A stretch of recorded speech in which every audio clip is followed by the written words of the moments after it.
Here I am on this beautiful September afternoon in the Busti Cemetery, and I just wanted to stop here and say hi to my dad and show everybody where he's at. He's in this, what would be, I guess, the northwest corner, possibly the west side of the cemetery, toward the hamlet of Busti, about in the middle. So this is his stone, which we had done in place. Of course, he was cremated, so his remains are here cremated in an urn. Obviously, for veterans, the town people have put in a flag on all the veterans for Memorial Day, I guess, or for the summer. So this is a stone, and we didn't have a lot of discussion about what he wanted, so I pretty much got to choose. And of course, he was a father and a grandfather, and as of now, he's a great-grandfather. So maybe we can add that in, because he would appreciate his great-grandchildren just as much as he would his ordinary grandchildren. We put the cow in there just because he was a dairy farmer his whole life. We were able to acquire through his military service this plaque. Okay, he was a sergeant, staff sergeant in the U.S. Army in Korea, and he only served about 18 months in the military, but I think it seemed like a lot longer to him. It wasn't a real happy time, which he did not talk about. He liked to say he landed when the armistice was signed. So if you look around, he's here in the Busti Cemetery, and it's only about 2.5 miles from his farm. And I was torn whether to put him here in Busti, where he spent his life, or to put him in Frewsburg with his mother. I just felt that Busti, surrounded by the people he knew and friends. And let me show how it worked out. So our neighbor, Terry, Garfield, and Barbara, well, Barbara's not here yet, she's still home, but Terry, he passed away in 2015. Not so good at passing, but yeah, they're right next to him. And they didn't even realize, Terry didn't realize it, but Terry's grandmother, Elsie Erickson, was actually my grandmother and Henry's mother. They were first cousins. So yeah, Terry's mother and my father Henry were then second cousins. So yeah, Elsie's father, I believe, and my grandmother's father were brothers. So yeah, that's a connection with some distant family. Over here you have a headstone for it's in place. So Paul Hazard, the guy right down the street, he's all set. So when he passes away, so he would be 46, so that would be 54 plus 21, 72. So Paul Hazard. And of course, he grew up right down the street from where our farm is. So if we look around a little more, we have our other family friend, Bob Sweeney. Bob Sweeney was from right down here in Busti. He was an old family friend. Bob and Irene, they were at least godparents to my sister. So here's Bob Sweeney. We have another friend, Glenn McIntyre. Glenn, he ran Central Tractor, and he employed my dad on a part-time basis. So they were friends with his wife Luella. We walk over here. We have Alfred and June Karlstrom.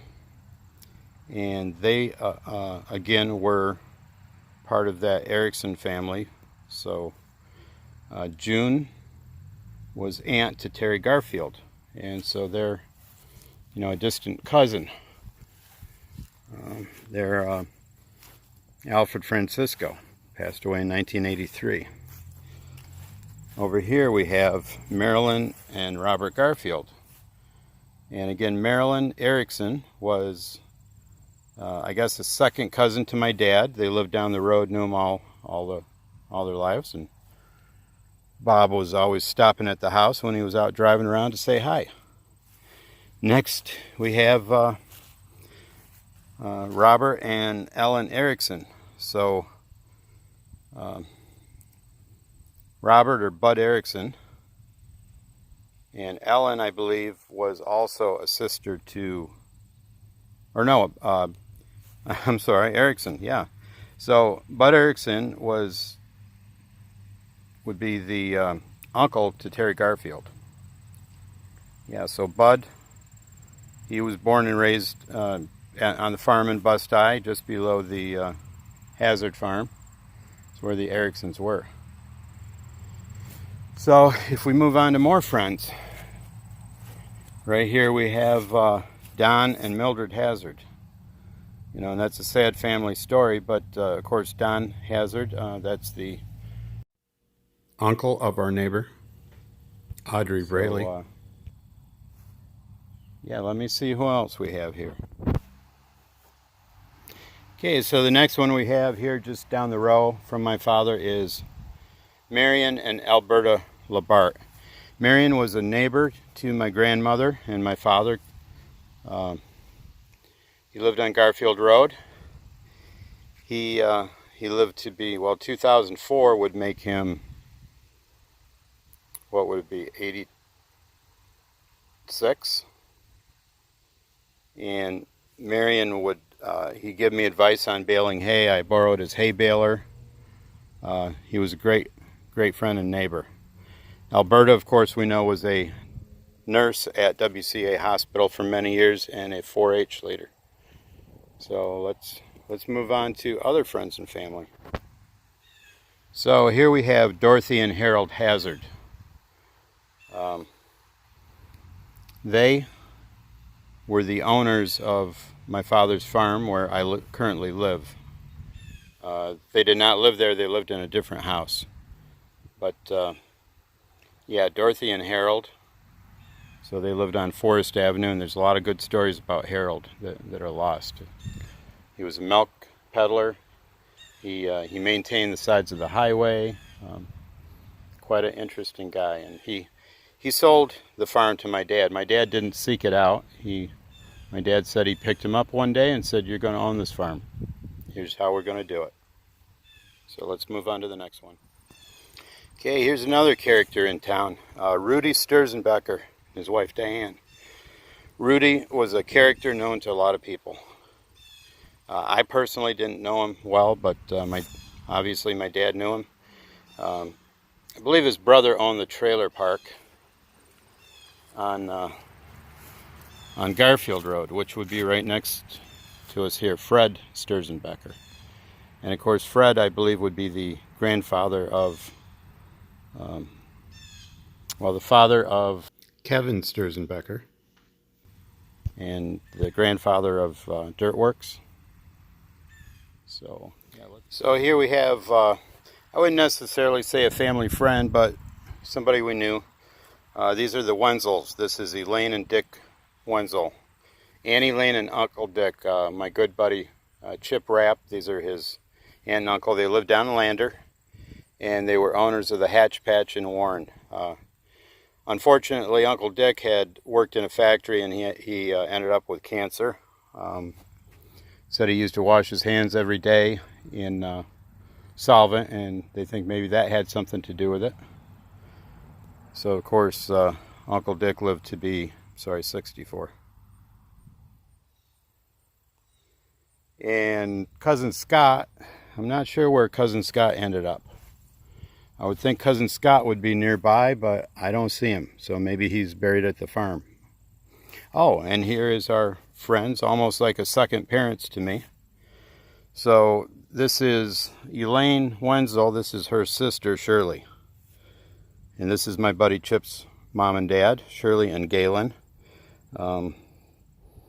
Galen did asbestos installation as a young man, and he was a lifelong smoker. So again, he lived to be 65, I believe. And just post-retirement. Shirley lived a little bit longer, so she lived to be, 80? We can see her birthday here as what appears to be September 21st, so she was shy of her 80th birthday.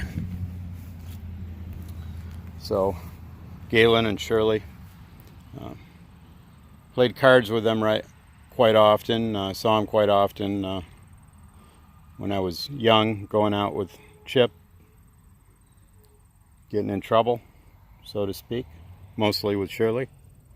So let's see who else is here. So here's another notable family. This is about half a dozen rows beyond my father. This would be the late and great Bobby Schnarz. So you can see somebody made a special memorial trophy for Bob and his wife Joanne. They both passed away. Of course, Bobby just lived, I'll bet it's less than a mile from this gravesite, and he was a multi-time champion at State Line Speedway in several divisions. He raced there for probably 30 years, and well respected by everybody. He retired too soon, but he retired at the change of the guard when they went to the new factory-built cars. So yeah, this is a family friend. We had a connection. My mother was friends growing up with Bobby. So yeah, it's good that Dad is near him. And of course, Dad loved racing, so he got me involved in racing, and the rest was history. And right next to Bobby here is could be a nemesis.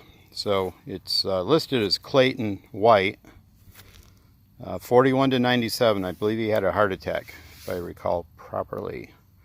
But Tony White was a racer, and you can see he's got the 79 on there.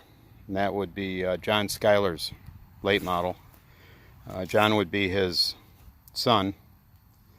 And Marcia is still at home doing well, as far as I know. So, and again, we've got a special trophy somebody welded up to commemorate Tony. Tony, actually, the first race car I built, Tony bent up the roll cage for me. We had no way of bending the tubing, so he bent the tubing for me. I welded the thing up. I did not race the race car, but it was the first one I built, and then after that I built a different one. So let's move on to somebody else we know. Okay, here we have Johniggins. So it looked like John lived to be 94 years old. John ran the gas station in Busti. His son took it over, and his son is well known around the area. But yeah, John and Laura Siggins, kind of special people, members of the fire department in Busti, and everybody knew them. Here's another familiar name, Elton Green.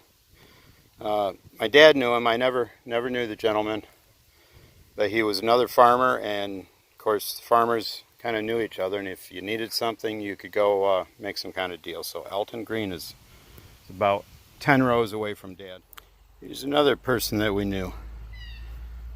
Didn't even put his name on. It says C. Merrill Robbins. So yeah, this would be Mert Robbins.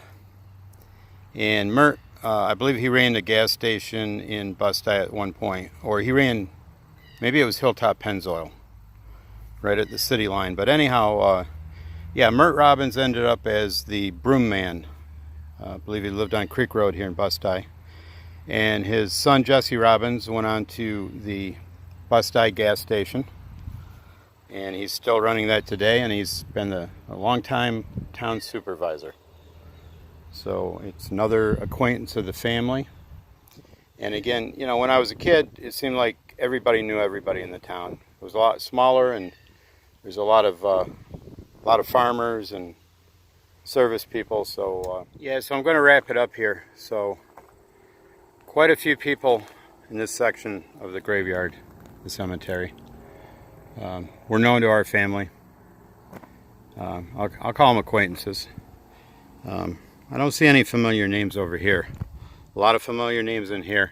And ironically, in the day, maybe they just weren't that good of friends, or maybe they were just acquaintances. We never really had meals with people or dinner parties. We were all farmers.